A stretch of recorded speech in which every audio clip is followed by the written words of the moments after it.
আলহামদুলিল্লাহ, আল্লাহর কাছে লাখো কোটি শুকরিয়া যে গত ৩ সপ্তাহ ধরে অপেক্ষার পরে আজকে আমাদের বাচ্চাগুলান ফুইটে ডিম থেকে ফুইটে বেরোইছে। তো গত ৩ সপ্তাহ আগে ১৭টা ডিম একটা মুরগির কোলে দিছিলাম। তো ওইগুলান ফুইটা আজকে বাচ্চাগুলান বেরোইছে। বাচ্চাগুলো অনেক কিউট এবং অনেক সুন্দর হইছে। আল্লাহর রহমতে একটা ডিমও নষ্ট হয় নাই। প্রতিটা ডিমেই এক একটা বাচ্চা দিছে। সো ওগুলো সব দেশি মুরগি।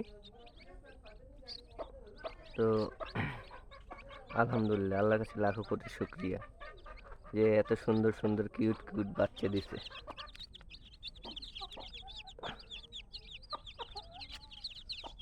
সাদা বাচ্চাটা আরো সুন্দর। এখন এগুলান ওর মার কাছ থেকে আলাদা করে রাখা রাখা হয়েছে। এই কয়েকদিন এখন আলাদা করে আলাদাভাবে পালা হবে। আপনার ইসের পোলট্রি মুরগির মতন পোলট্রি খাবার দিছি, এই যে গুড়ি খাবার আইনা আর পানি দেওয়া হয়েছে একটা ডালার ভিতরে রাইখা।